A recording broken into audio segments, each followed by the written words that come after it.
ఇప్పుడు భారతదేశంలో 142 కోట్ల పైన జనాభా ఉంది. అంటే దీన్నే మనం ఏమంటాం, ప్రపంచంలో అత్యధిక జనాభా అంటున్నాం.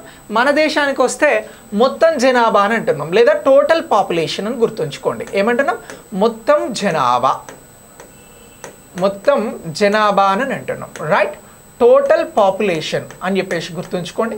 సో ఇప్పుడు ఈ మొత్తం జనాభా ఏదైతే ఉందో ఇందులో వాళ్ళు అందరూ కూడా శ్రామికులు అవుతారా అంటే కారు. సో ఇప్పుడు వృద్ధులు ఉన్నారు, అంటే ఒక ఏజ్ దాటిపోయినటువంటి వారు ఉన్నారు, వారు శ్రామికులుగా ఇక్కడ గుర్తించబడతారా అని అంటే గుర్తించబడరు ఒక ఏజ్ దాటిన తర్వాత. చిన్నపిల్లలు ఉన్నారు, వారు శ్రామికులుగా గుర్తించబడతారా అంటే గుర్తించబడరు. అంటే మొత్తం జనాభాలో కొద్ది మంది వ్యక్తులు మాత్రమే, అంటే చాలా ఉన్నటువంటి మొత్తం జనాభాలో శ్రామికులు కొంతమంది ఉంటారు, శ్రామికులు కాని వారు మరికొంతమంది ఉంటారు. ఓకే, ఇగో దాన్ని నేను ఇక్కడ రాస్తున్నా, శ్రామికులను గురించి రాస్తా ఉన్నా, శ్రామికులు కానివారు అని చెప్పేసి కూడా రాస్తున్నా. సో దీనినే మనం ఏమంటున్నాము అని అంటే లేబర్ ఫోర్స్ అని అంటున్నాం రా. ఇగో మొత్తం జనాభాకి సంబంధించి మనం ఇందులో ఉన్నటువంటి వీరికి సంబంధించి ఒకటి ఏమంటున్నాము అని అంటే లేబర్ ఫోర్స్ అని అంటున్నాం. ఏమంటున్నాం, లేబర్ ఫోర్స్. సో ఇప్పుడు లేబర్ ఫోర్స్ని మనం ఏమని పిలుస్తున్నాం తెలుగులో అని అంటే శ్రామికులు అని చెప్పేసి పిలవడం జరుగుతూ ఉంది. వీరిని ఏమంటున్నాం, శ్రామికులు అని పిలుస్తూ ఉన్నాం, రైట్?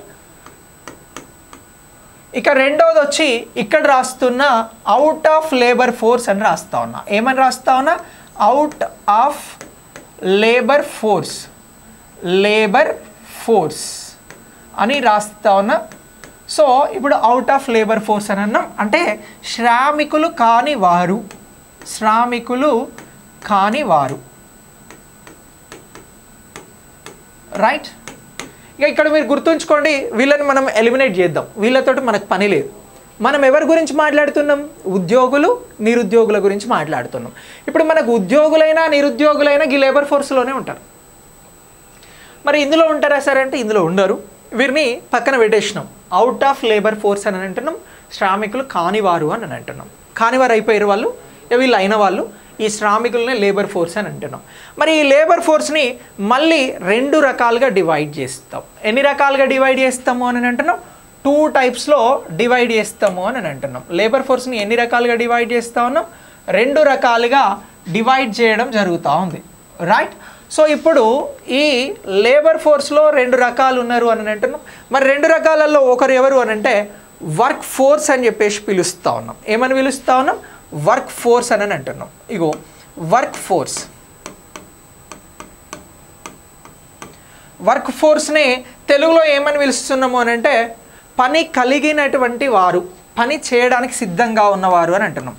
పని కలిగిన వారు.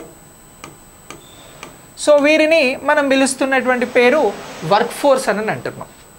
ఇక నెక్స్ట్ రెండోరు ఎవరు అని అంటే అన్ఎంప్లాయిడ్ అని అంటున్నాం, నిరుద్యోగులు, అన్ఎంప్లాయిడ్స్, ఎంప్లాయిడ్ అని అంటున్నాం. వీరిని మనం ఇక్కడ ఏమని పిలుస్తున్నాము అని అంటే నిరుద్యోగులు అని అంటున్నాం. ఏమంటున్నాం, నిరుద్యోగులు.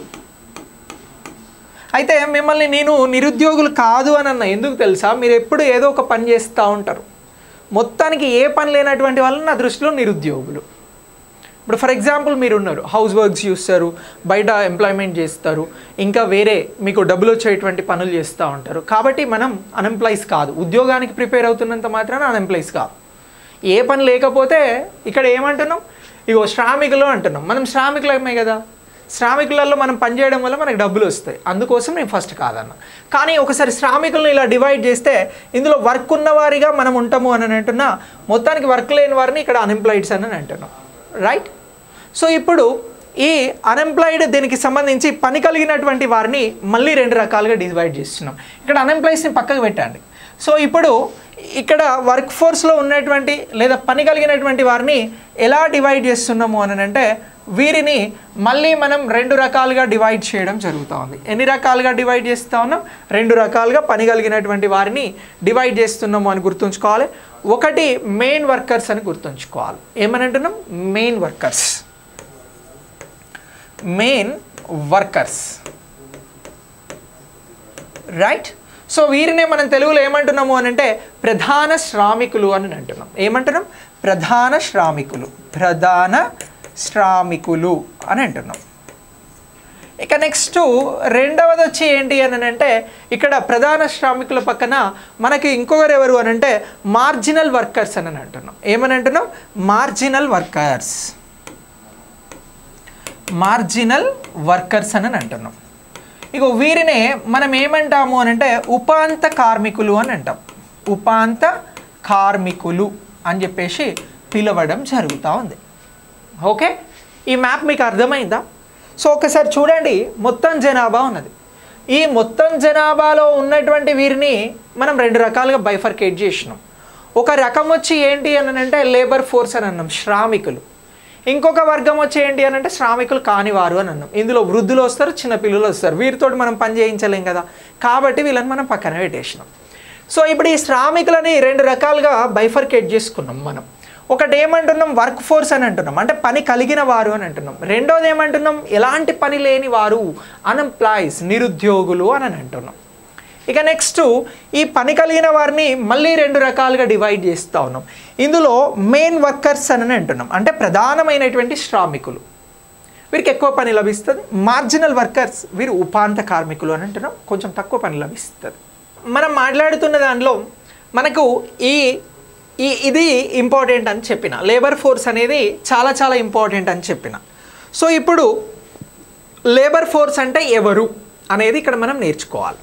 సో లేబర్ ఫోర్స్ అంటే ఎవరు అని ఎక్కడైనా ఎగ్జామ్లో క్వశ్చన్ అడిగితే మీరు చెప్పాల్సినటువంటి ఆన్సర్ ఏంటి అని అంటే ఫోర్స్ అంటే 15 సంవత్సరాల నుంచి 59 సంవత్సరాల వయసు కలిగి ఉండి పని చేయడానికి సామర్థ్యం, కోరిక ఉండి పని చేసే మార్కెట్లో లభించే వేతనంతో పని చేయడానికి సిద్ధంగా ఉన్న శ్రామికులు అని అన్నాం.